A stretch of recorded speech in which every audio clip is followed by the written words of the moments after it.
Encuentro, enfoques y contrastes de ideas para la construcción de una ciudadanía informada, inclusiva, con justicia social y participación democrática. En Voz Alta. Hola, ¿cómo están? Muy buenas noches. Esto es En Voz Alta. Y hoy, pues como cada semana, analizaremos un tema de coyuntura. ¿Y qué coyuntura más importante podría haber que el tema de, pues todo el tema presupuestal?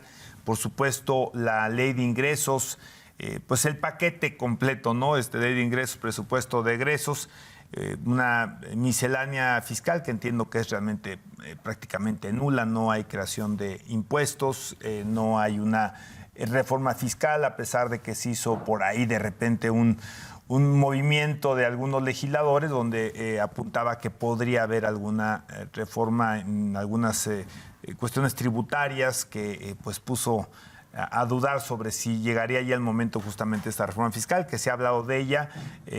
Se anticipaba que la posibilidad de reducir el déficit iba a ser necesaria esta reforma. En fin, muchos temas que han estado rondando la discusión pública y también legislativa, el debate entre los partidos, apoyos entre los partidos. Pero bueno, pues para arrancar, Carlos Rentería, como siempre, y aunque es tu tema más de fondo, pues me toca presentarte ahora a ti y que nos des un planteamiento de inicio. Yo creo que podría ser la ley de ingresos, ¿no? Pues nuestro sistema tributario está al revés. Yo siempre les pongo este ejemplo cuando doy esta clase con mis alumnos de si viviéramos en un condominio y yo te dijera, Arturo, te tocan 1,500 pesos de contribución, pues lo primero que me preguntarías, ¿qué sería? Pues, ¿Por qué? ¿Para qué? Sí, claro. ¿No?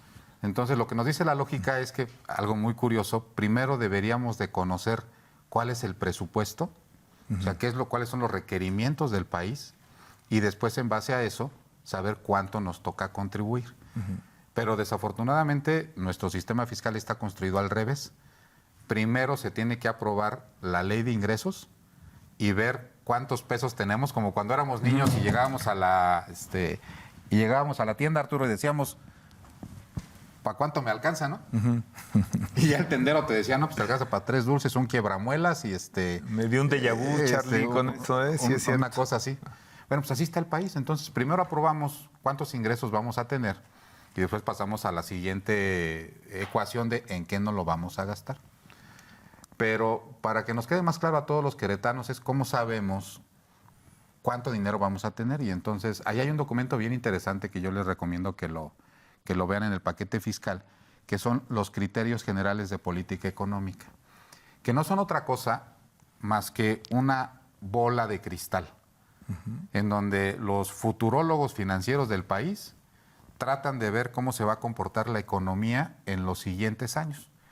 Y sacan algunos... Y no nada más la nacional, ¿no? Sino, está muy interesante el documento porque a quien le guste una tendencia que se llama, ahora ya se llaman macrotendencias. En los 70 se llamaban los futurólogos, ¿no? El gran futurólogo pues era Alvin Toffler, ¿no? Por ejemplo, ¿no? Con sus 3 libros, La tercera ola, El cambio de poder, etcétera.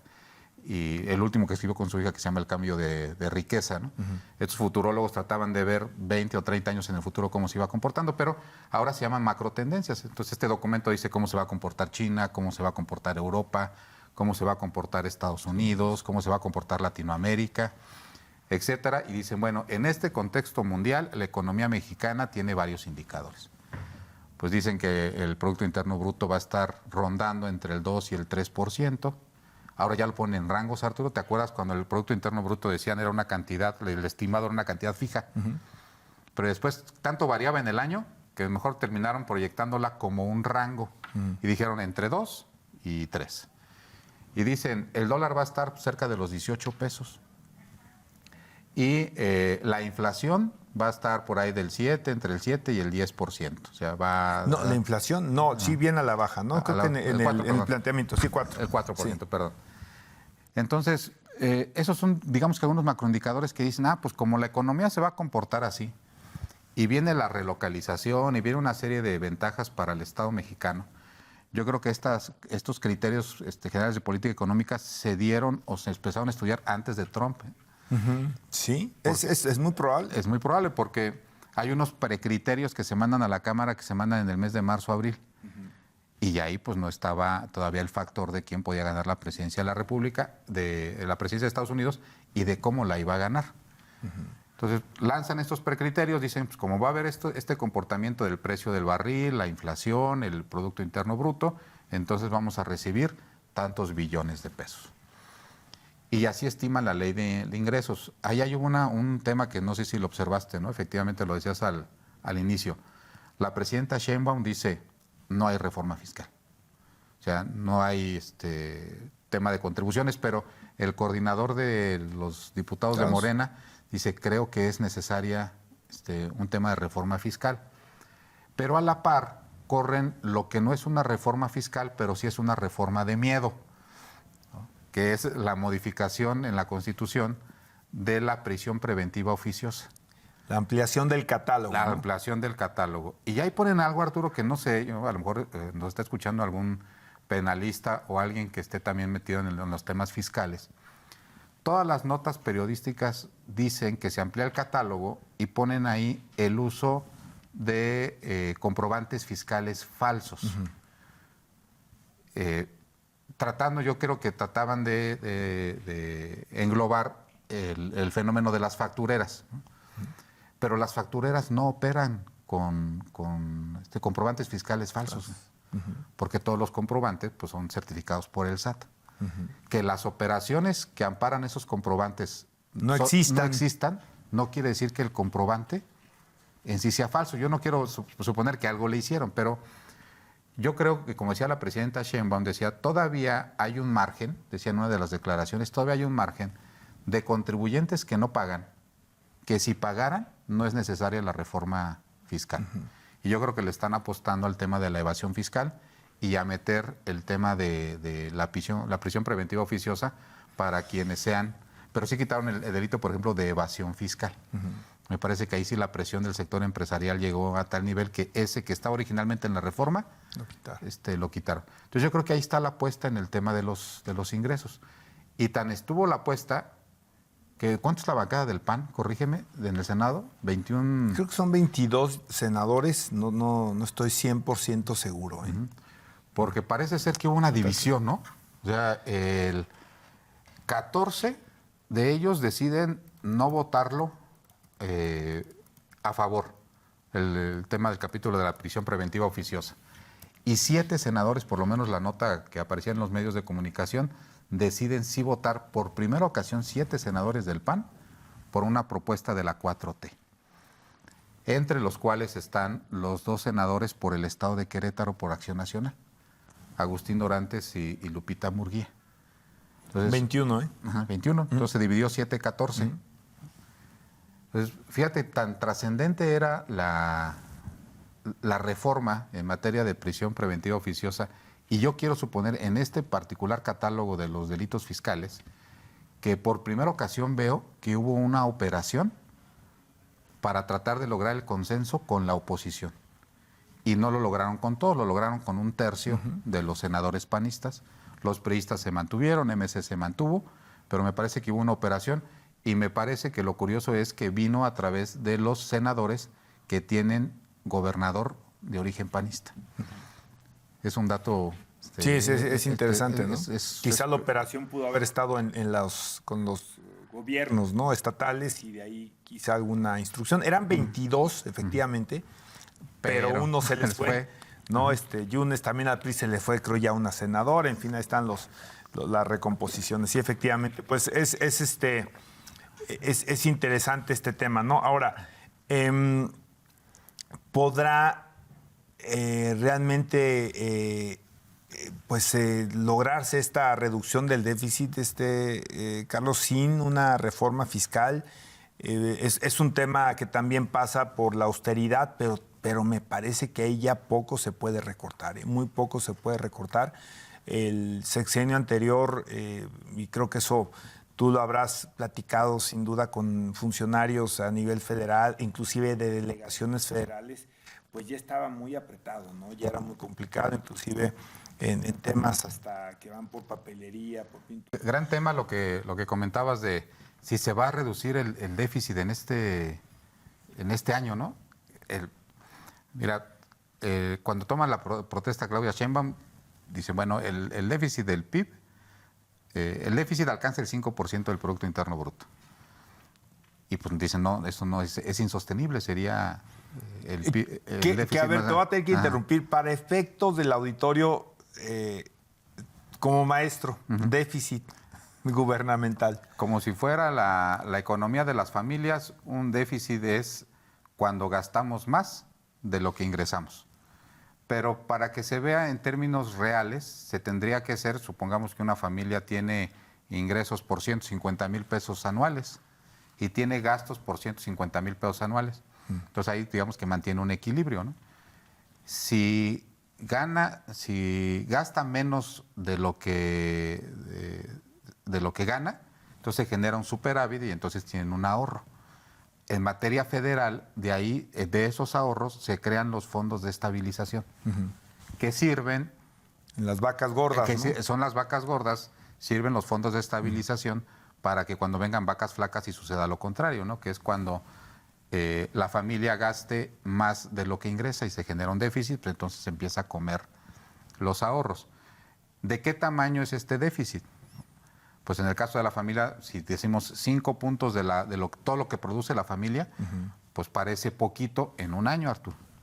Pero si es acumulativo, quiere decir, que no estás pagando lo que debes del año pasado, y si el siguiente año vuelves a tener otro déficit, pues entonces se acumula el siguiente, y se acumula el siguiente, y se acumula el siguiente.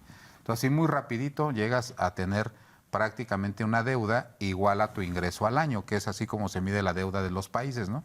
O sea, cuál es tu productividad al año y qué porcentaje representa la deuda de esa productividad, que en este caso es el Producto Interno Bruto, ¿no? Entonces, Claudia recibe con un déficit del 5% y dice, lo voy a reducir al 3.5%. Entonces, la pregunta es, ¿lo va a lograr o no lo va a lograr? O de dónde va a recortar o de dónde va a captar más, ¿no? O de dónde va a dejar de pagar, ¿no? Yo te voy a decir que viene un dato bien interesante, que se ha crucificado el periodo de Andrés Manuel diciendo que la deuda ha sido galopante. Porque teníamos más o menos al inicio del sexenio de Andrés Manuel, el pago de la deuda era como de $500 billion de pesos del servicio de la deuda. Es decir, teníamos una deuda de cerca de 10 billones de pesos y pagábamos una tasa de interés como entre el 3 y el 4%. Pues entonces pagabas tú $500 billion de pesos de intereses de la deuda. Pero ¿qué sucedió a la mitad del sexenio? La inflación se disparó. Y la inflación se fue al orden del 7, el 8, el 9%. Entonces, ¿qué tiene que hacer el Banco de México para que el dinero de todos los mexicanos, el que nos está escuchando, el tuyo, el mío, lo que tengamos, no pierda su valor con la inflación? ¿Qué hace? Sube las tasas de interés.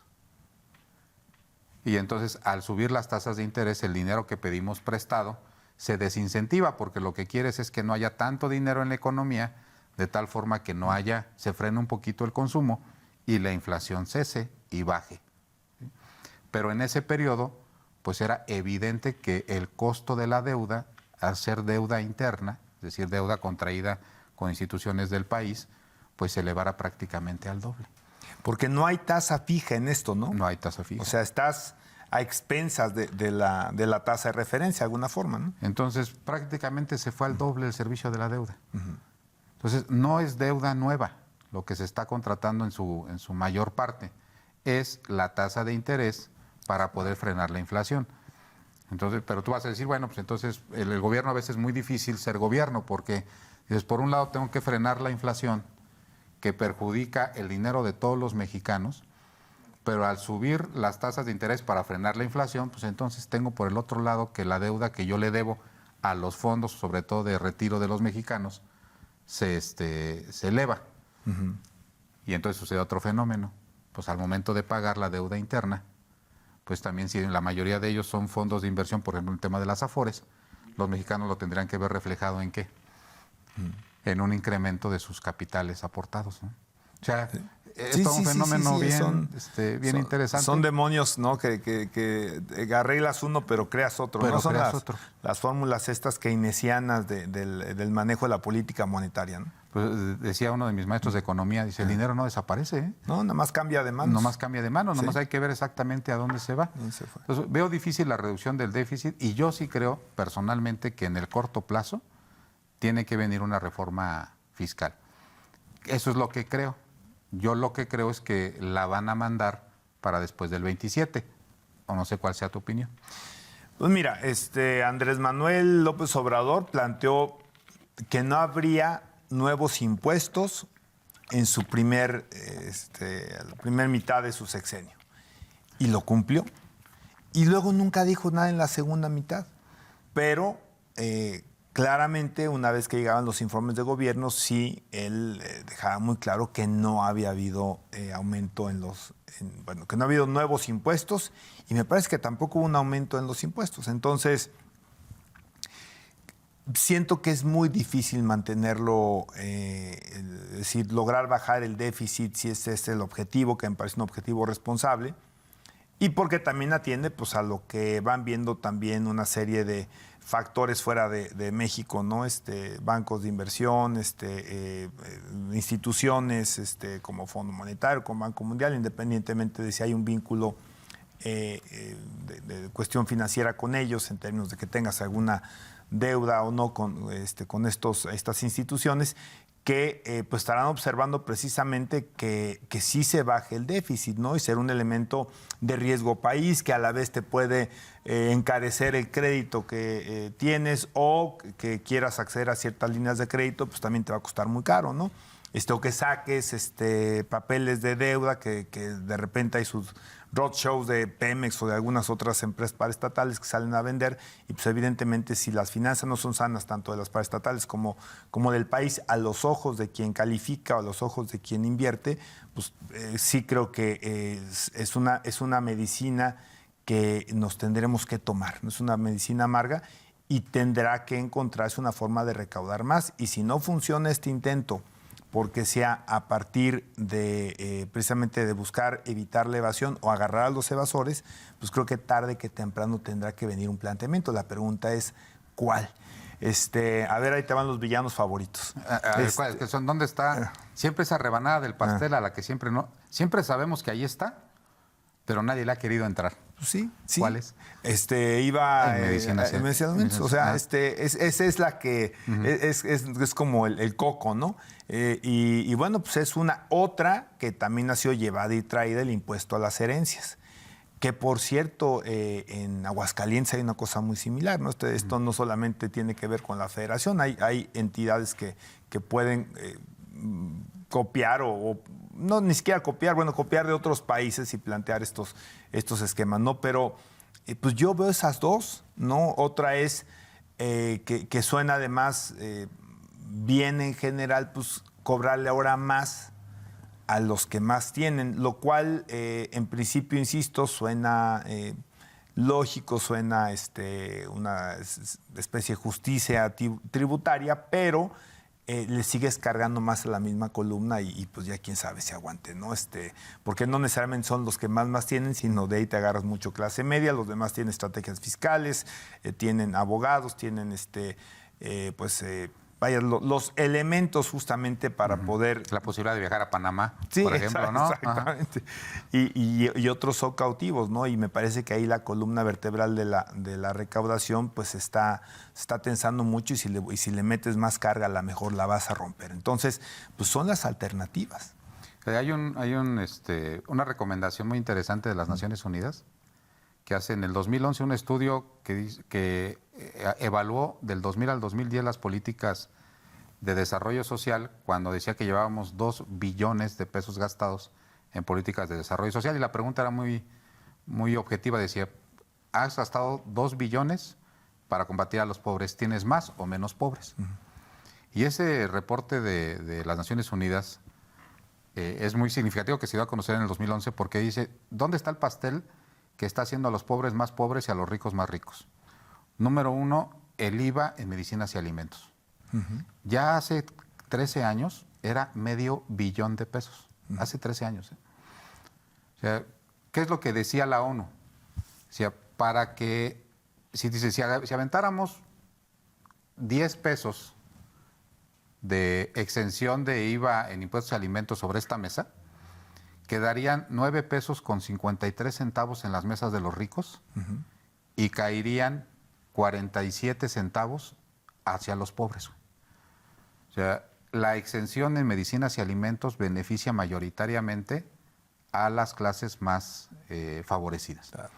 Entonces, ¿qué decía la ONU? Cóbrales a todos y después genera un incentivo para la gente que no tiene recursos. Fíjate, ya lo decía en el 2011, antes de la beca universal y antes de las becas que ha tenido ahí Andrés Manuel, decía, apuéstale las transferencias en efectivo.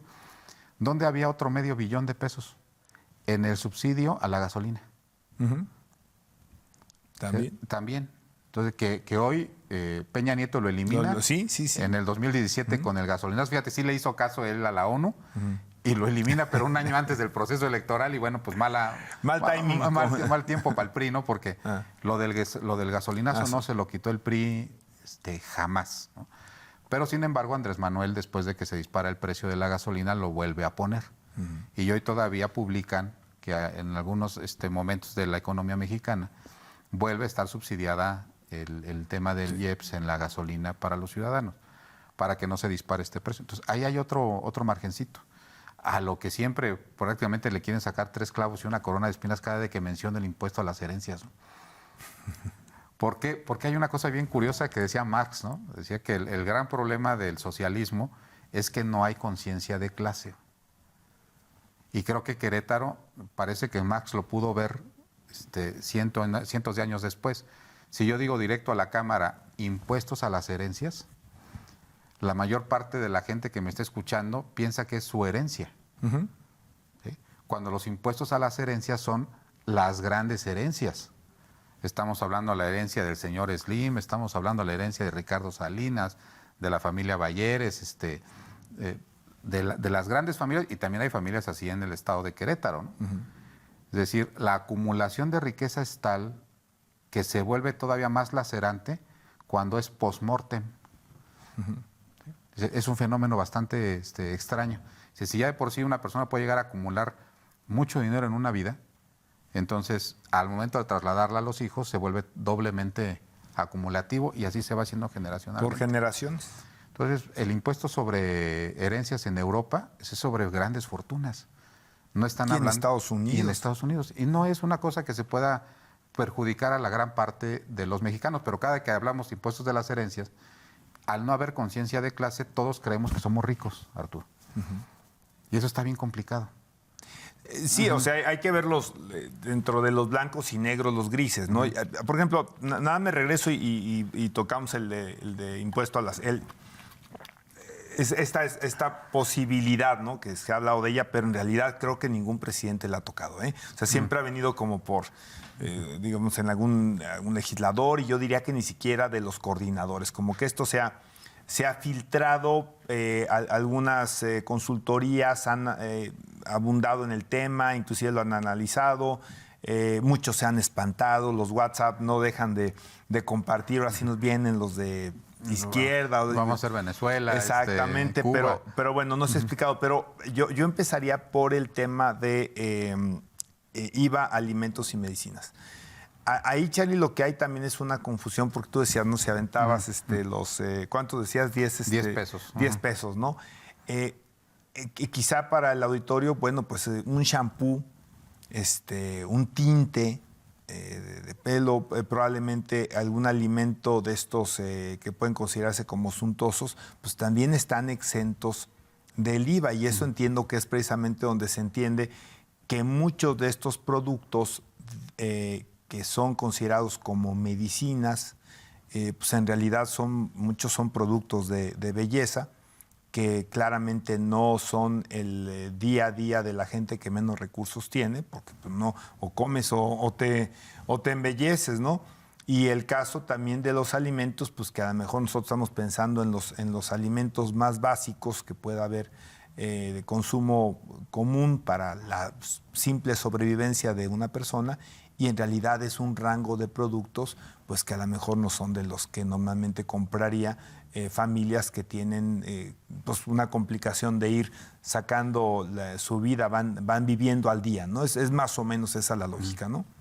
Es un poco esa lógica, pero también es el hecho de que las familias de más ingresos gastan más en medicinas y alimentos. Además, el volumen. El volumen. O sea, imagínense una familia que tiene un ingreso de 500,000 pesos mensuales, pues seguramente sí destina 20 o 25,000 pesos a medicinas y alimentos al mes. Y esos medicinas y alimentos no están pagando el IVA cuando esa familia sí puede pagar el IVA. Pero para poder beneficiar a esa familia, por mantener una tasa generalizada para todos, pues las familias que gastan 2,500 pesos o 3,000 pesos de alimentos y medicinas al mes, que sí hay muchas de estas familias, entonces para mantener exentos a estos y no cobrarles el IVA, que podrían representar 500 pesos, dejo de ir por los 5,000 que sí me pueden pasar o que sí me puede pagar esa familia de ricos. Entonces lo que decía la ONU es una cosa bien interesante. Dice, las políticas del gasto fiscal, fíjate, nada, me parece una cosa contradictoria, ¿no? Porque lo fiscal parecería ser ingreso y el gasto es lo contrario. Dice, el gasto fiscal se entiende como aquello que puedes cobrar y renuncias al derecho de poderlo hacer. Entonces, ya no puede haber, dice, en el mundo, sobre todo en México, políticas que tengan gasto fiscal. Es decir, cóbrales a todos. Claro. Para que esa familia que sí te puede pagar los 5,000 pesos de IVA en medicinas y alimentos, y a lo mejor se siente medio gravoso el que le cobre los 500 pesos a la otra familia, la familia pobre o vulnerable, pero cóbrale a los dos y después regrésale 1,000, güey. Y fíjate que esta es una reflexión que no la he yo leído, pero inclusive esta idea de eliminar IVA a alimentos y particularmente a medicinas, yo creo que es anterior a que se autorizaran justamente los genéricos. Cuando tenías las patentes exclusivas del laboratorio y no había en México la posibilidad de acudir a los genéricos, pues era todavía quizá mucho más gravoso para los que menos tenían. Pero ya al tener un rango de alternativas puede ser también otro factor que nos hemos quedado a lo mejor con la visión anterior a esta posibilidad de tener, pues como dicen, ¿no? Lo mismo pero más barato, ¿no? Probablemente. Y que es un tabú. O sea, yo recuerdo la última persona que lo intentó fue Manlio Fabio Beltrones. ¿Sí? Y la realidad es que no le fue muy bien porque es muy, pero muy, muy, muy difícil de comunicar y tiene grandes costos políticos. Pero como pues, nos enseñan en la política, ¿no? El problema del cambio es que es atacado por los perjudicados del cambio, y no defendido por los beneficiarios. Exactamente. Pero el cambio más aberrante, Arturo, es que los beneficiarios de esta medida, te aseguro que al gobierno que lo intenten hacer, van a ser los que más van a atacar. Porque van a ser los primeros que lo van a resentir. Entonces tiene que primero haber un sistema de transferencias como ya está en este momento para poderlo hacer, ¿no? Sí. Y un tercer elemento, un cuarto del pastel que se puede ver es hacer más progresiva la tasa del impuesto sobre la renta para el caso de las personas físicas. Porque yo creo que se puede llevar, como en otros países, hasta el cerca del 40%, pero ya en rangos superiores a 500,000 pesos mensuales, ¿no? Ahora, en un tiempo estuvo de moda hacerlo de forma inversa, ¿no? Y tú debes de conocer este caso, el de Irlanda, ¿no? Que se planteó como una solución a la recaudación el que no cobraras más, sino que cobraras menos, evitabas la evasión y aumentabas la base y además quitabas el incentivo para evadir al fisco, ¿no? Decías, bueno, pues estoy de acuerdo en pagar, me sale más caro evadirlo que y asumir una responsabilidad, el riesgo de que me agarren, a pagarlo.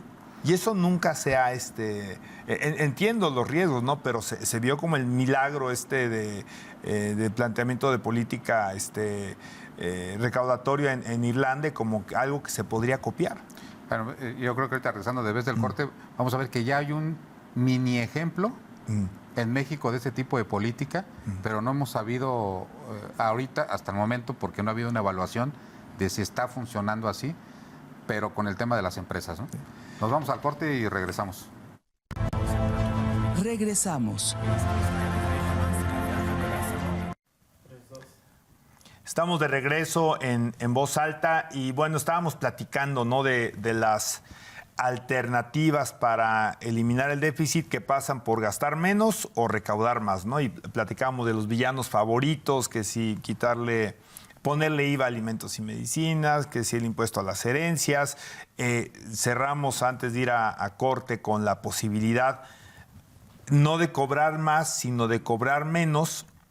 Entiendo que flat para todos, ese porcentaje sin distingos de rango de ingreso, que fue una fórmula irlandesa y que en un momento fue bastante famosa, inclusive creo que por ahí está copiada y manejada como uno de las alternativas más sesudas, ¿no? que podría haber al tema de la recaudación, porque pues, no había el incentivo para estar evadiendo, porque finalmente se ampliaba la base, porque pues, más gente pagaría en lugar de correr el riesgo de ahí sí implementación de sanciones muy fuertes. En fin, ¿no?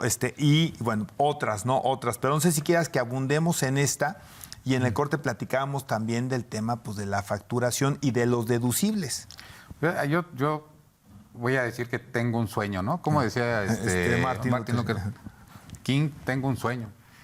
Yo, quienes nos dedicamos al tema fiscal y a la contabilidad, por ejemplo, usted que es amigo trabajador, le quitan de su salario una parte a través de una reducción. Es decir, uno trabaja, cuenta te da, ¿no? gana una lana y llega el recibo y tiene ahí un símbolo que se llama ISR. Lo único que vemos es que dice menos, ¿no? No está en el lado de los más, está en el lado de los menos, y eso es lo que el patrón nos retiene pues, para dárselo a la Secretaría de Hacienda. Pero ese impuesto, Arturo, va sobre tu ingreso. A las personas físicas que nos están escuchando, a todos los trabajadores, no les permiten hacer prácticamente ninguna deducción. Como si ganar ese dinero no representara un gasto a su vez, como es en Estados Unidos. Pero a las empresas sí. A las empresas sí les permiten decir, tuve esto de ingreso y tú de gasto, entonces mi ingreso menos mi gasto, pues es mi utilidad y sobre eso es el porcentaje. Yo sueño en alguna ocasión con que a las empresas las traten como a los particulares. Y les digan, no es interés de la autoridad meterme a revisar tus gastos. Págame un porcentaje, que es más o menos lo que hizo el tema de Irlanda, págame un porcentaje sobre tu ingreso. Claro que van a decir, oye, si la empresa no tiene utilidad, pues ¿cómo voy a pagar? Pero el impuesto sobre la renta se comporta de dos formas. ¿Es un impuesto al ingreso o es un impuesto a la renta o a la utilidad? Pero está medio desproporcionado que en el caso de las personas se comporte como un impuesto al ingreso y en el caso de las empresas se comporte como un impuesto a la utilidad. Y eso es lo que incentiva que la mayoría de las empresas pues estén mete facturas, claro, que para deducirla o lo que le llaman minar la base gravable hasta que el total a pagar sea cero. El Estado mexicano ya implementó algo parecido, ¿no? En pequeños regímenes dice, oye, me pagas un porcentaje sobre el ingreso. Y ya, es lo único que te cobro. Me parece que es el primer paso para ver si podemos trascender a una situación de esa naturaleza, en donde todas las personas morales o personas físicas con actividad empresarial empecemos a contribuir sobre una parte del ingreso. Me parece que por ahí podría ser a lo mejor algo innovador. No empezar totalmente, pero sí empezar con algún tipo de empresas o con empresas que en cierto monto o que sea opcional. O sea, que te digan en tu negocio, Arturo, ¿qué prefieres? ¿Llevar contabilidad y meterte al tema de las deducciones y todo ese rollo? O pagarme tanto. Págame el 5% de tu ingreso y ya no me meto contigo. Ya nada más facturaste 1 millón al año, págame 50,000 pesos. Y todo lo demás es lo de menos, ¿no? Creo que eso sería algo bien interesante. Ya no tendrías la necesidad de andar buscando facturas para tratar de pagar lo menos que se pueda, ¿no? Y el dinero por, digamos, no sé si es el dinero por fuera, pero se ha hablado mucho también, Charlie, tú que eres experto, el tema de la facturación obligatoria, pero siempre y cuando pues también tú tengas el incentivo como consumidor de tener deducibilidades, ¿no? Porque son muy pocas, ¿no? Las que tocan por lo menos a las personas físicas. Y pues, ¿quiere factura? No. Ahí va, ¿no? Y ya sabes dónde acaba esa lana, ¿no? Bueno, pues, ¿o dónde no acaba? Ese es uno de los orígenes de las factureras. O sea, el montón de ciudadanos que vamos y cargamos en donde pagamos en efectivo con tarjeta, que no nos interesa la factura, pero que casi te aseguro que sí termina en la contabilidad de alguien más. Sí, claro. O sea, el hecho de que tú no la pidas no quiere decir que alguien más no lo va a pedir. no lo va a pedir, ¿no? Y ahora con la facturación en línea, pues eso también es muy común. Pero ¿hay margen para poder echarle todavía el tema del ingreso? Sí. Yo creo que va a ser necesaria en el corto plazo, sí. Había una declaración que le daban a Monreal, que decía, bueno, en el caso del impuesto predial, porque Querétaro es uno de los estados que es como una ínsula, ¿no? La recaudación en predial en Querétaro es muy fuerte. Y es de las más fuertes. Al menos en la zona metropolitana. Entiendo que otras no están tan, digamos, no están tan favorecidas, ¿no? Pero zona metropolitana sin duda. Pero como estado hemos estado en el top 10, en el 1 o en el 2 de recaudación de predial y de derechos de agua, que es lo que nos mide la federación. Pero en otros estados no es la misma realidad. Entonces, decía Monreal, oye, ¿por qué no generamos un incentivo, digamos, en una idea, para devolverle el 40% de lo que se cobra de predial a donde se recaudó? Yo cuando vi ese tipo de medidas, la realidad es que ese día no pude ni dormir. Dije, pues ¿qué no estamos en un gobierno 4T redistributivo? ¿Sí? O sea, imagínate fraccionamientos como el Campestre, ¿no? Pues ¿cuánto pagan de predial? ¿Y cuánto crees que les regresa el municipio en servicios adentro del Campestre? Cero.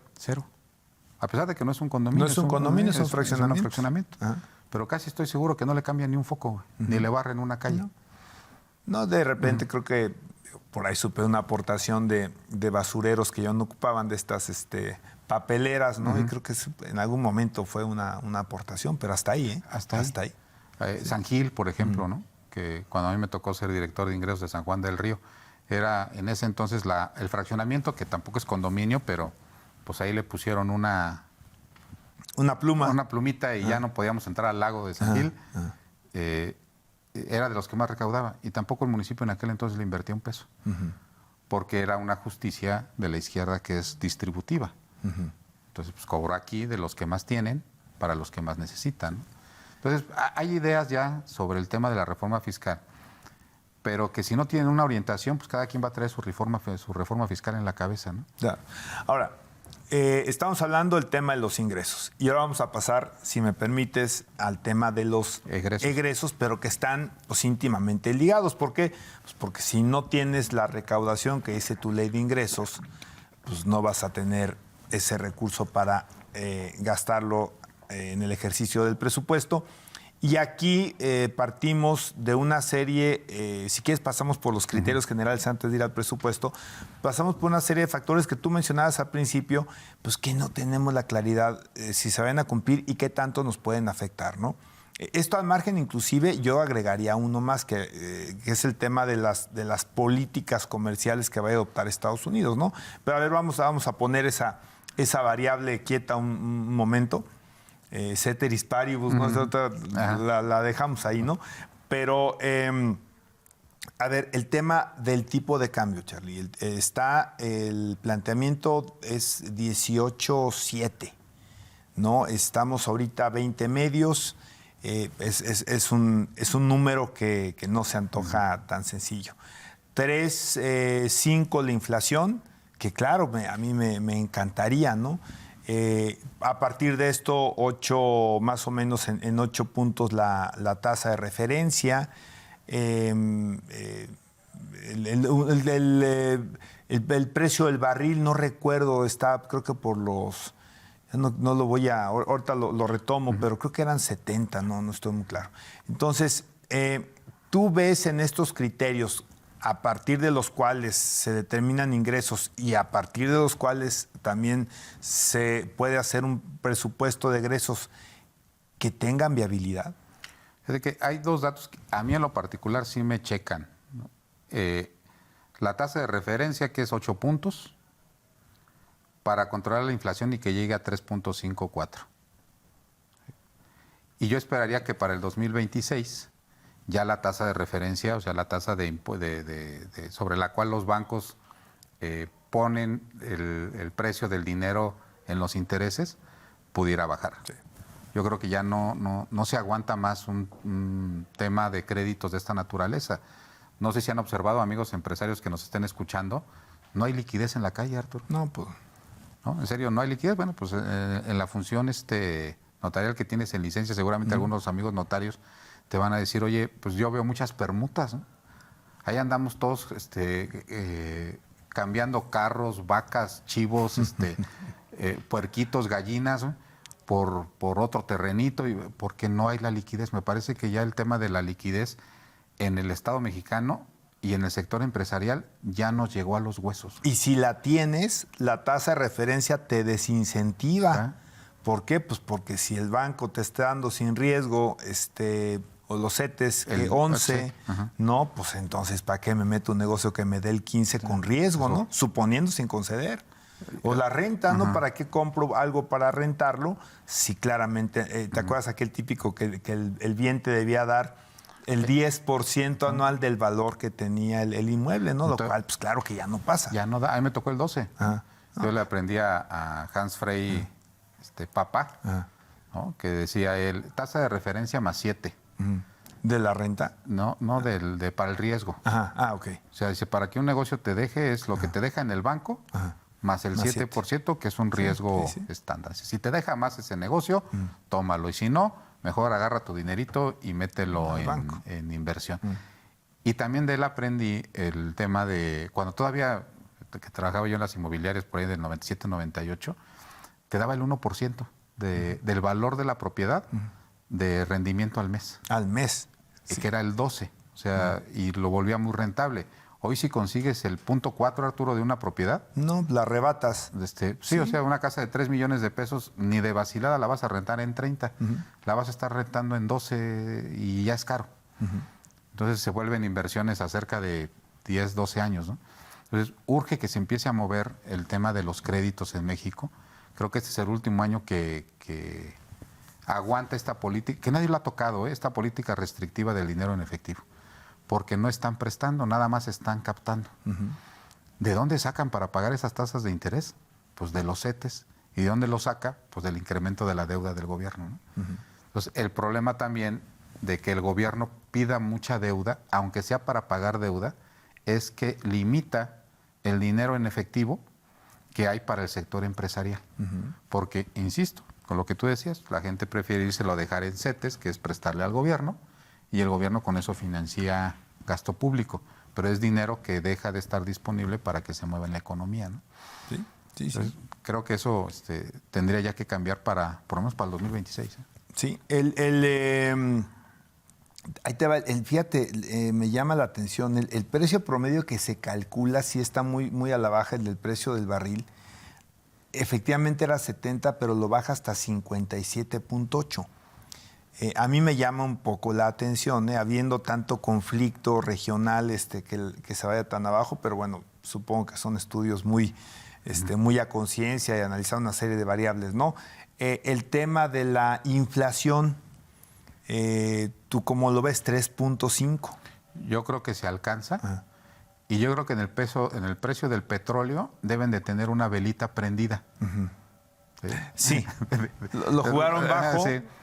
Lo que hacemos los secretarios, decía un dicho que, no sé, a mí me lo dijeron, que lo dijo alguna vez Alcocer Gamba, ¿no? Digo que lo digo porque es una referencia de segunda mano. Si me está escuchando el ingeniero Alcocer, pues ahí nos refiere a decir, los ahorros son del secretario de Finanzas. O sea, claro. En el mejor de los términos, obviamente. En el mejor de los términos, es decir, aléjalo del gobernador y aléjalo del presidente municipal. Y a mí me ha tocado. Yo sí he seguido ese consejo y yo cuando tengo ahorros no se los digo al político. ¿No? Claro. ¿Por qué? Porque inmediatamente te dice, yo creo que esta es una de las velitas del secretario de Hacienda. Y ahí la debe de tener prendida, dice, lo pongo en 58 porque no vaya a ser que efectivamente estalle el conflicto en el Medio Oriente y el precio se vaya a 70 y ahí pues se nos nivela el asunto, ¿no? Pero como todo en la vida, ¿no? Tiene el otro efecto, suben las gasolinas, sube el barril. Y la exportación petrolera cayó, ¿eh? Sí. Cayó en el 24 y de manera fuerte. De hecho, fue lo que generó que se incrementara el déficit comercial, la caída de la exportación petrolera. Pues nomás te queda entonces vender menos barriles de petróleo a mayor cantidad de dinero, ¿no?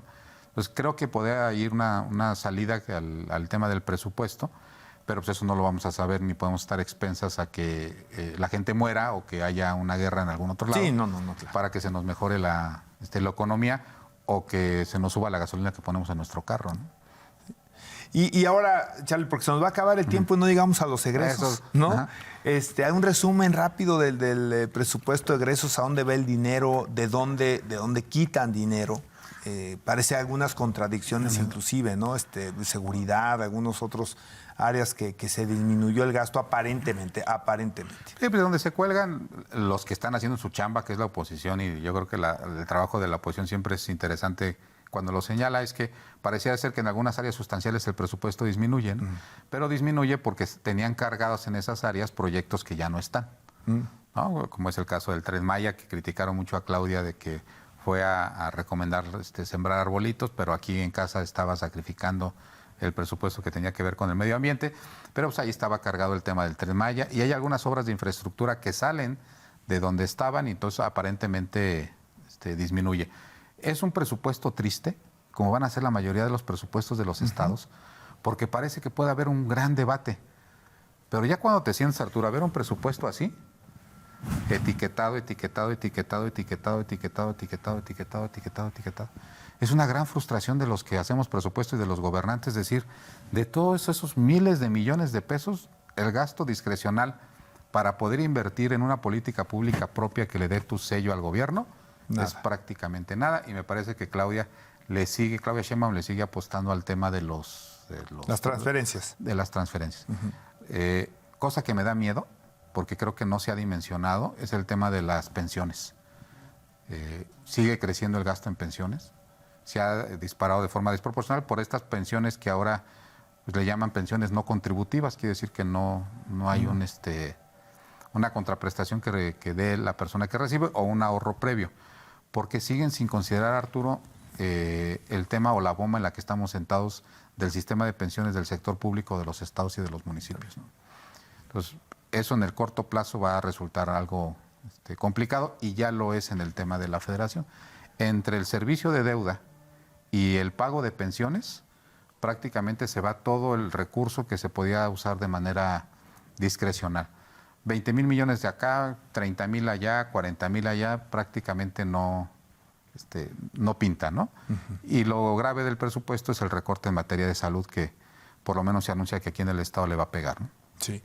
¿Ves algún sello, por ejemplo, se habló mucho del proyecto, bueno, y se habla, no es un tema que necesariamente quede determinado solo por el primer presupuesto de egresos, pero se ha hablado mucho, por ejemplo, de vivienda, ¿no? del millón de casas.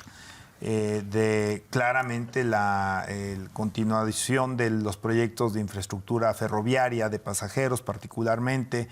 ¿Ves ahí ya algo en el presupuesto de estos proyectos, entre otros, que tú distinguieras como parte del discurso, parte de la propuesta? Lo que yo ya vi es presupuestado el tema de los estudios del tren. Del tren.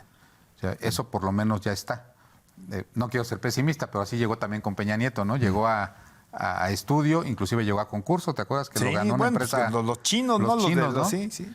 Y ya con estudio y todo, pues les dijeron, fíjate que siempre no. Siempre no. Por lo menos anuncian que en el 2025 va a estar el tema del tren, que es lo que nos más interesa en el tema de Querétaro. En el tema de las casas, ya interiorizándolo en el caso de Querétaro, va a estar bien complicadito que el programa pudiera penetrar en la zona urbana por el precio de la tierra. Sí. O sea, hay una gran especulación de la tierra que va a ser prácticamente imposible que en la zona conurbada pudiera quedar establecido un proyecto tan ambicioso como el que tienen de construir 1 millón de casas del Infonavit, con lo cual lo vuelve altamente contradictorio. Yo cuando platico con empresarios me dicen, oye, sí hay un gran problema de mano de obra en Querétaro. Sí lo hay, ¿eh? O sea, y cada vez las fábricas tienen que ir más hacia el sur del país, ya ni siquiera al sur del estado, al sur del país a traer mano de obra. ¿Cómo queremos tener mano de obra para las fábricas si no tenemos casas, pues, para los trabajadores? Porque no hay casas de interés y cercanas, social, además, a las fuentes de trabajo. Y luego tú ves que la casa promedio en Querétaro cuesta 2 millones de pesos. Entonces, Este tipo de programas me parece que podría tener éxito si se logran aterrizar durante 2025, aunque no he encontrado el tema del presupuesto, porque el Infonavit no reporta sus gastos en el presupuesto de egresos. Y hasta donde yo entiendo, este programa se va a financiar con los ahorritos del Infonavit. Yo espero que pudiera arrancar, pero no le veo, salvo los programas sociales de la beca, no me he podido aprender el nombre. Rita Cetina. Cetina. Rita Cetina. Y el incremento de pensiones para mujeres, 60 a 64 años, no veo yo. Y el de discapacidad también, que pero ese va acompañado con el Estado, ¿no? Con con las entidades. Ya nada más curiosidad, ¿no? La Ciudad de México ahora ya también saca el 60-64, pero para varones. Bueno. Yo sí conozco gente de 60 años que dices, todavía creo que puede estar que está en plenas capacidades, ¿no? sistema. Para poder trabajar, ¿no? No sé si eso desincentive de alguna forma, ¿no? Pero vamos, hay que ser cautos con ese tema. Charlie, pues nos comió el tiempo, pero bueno, por esta ocasión lo vamos a dejar hasta ese punto. Seguramente habrá oportunidad de analizarlo ya aprobado y que tengamos un programa que solamente nos concentremos en el presupuesto de egresos, y habrá oportunidad todo un año para ver cuáles de estos criterios económicos se cumplieron o no, cuáles se dispararon. Pero bueno, pues por lo pronto así corrieron el cálculo. Y bueno, pues nos despedimos. Muchas gracias al auditorio. Lo esperamos el próximo jueves aquí en Voz Alta.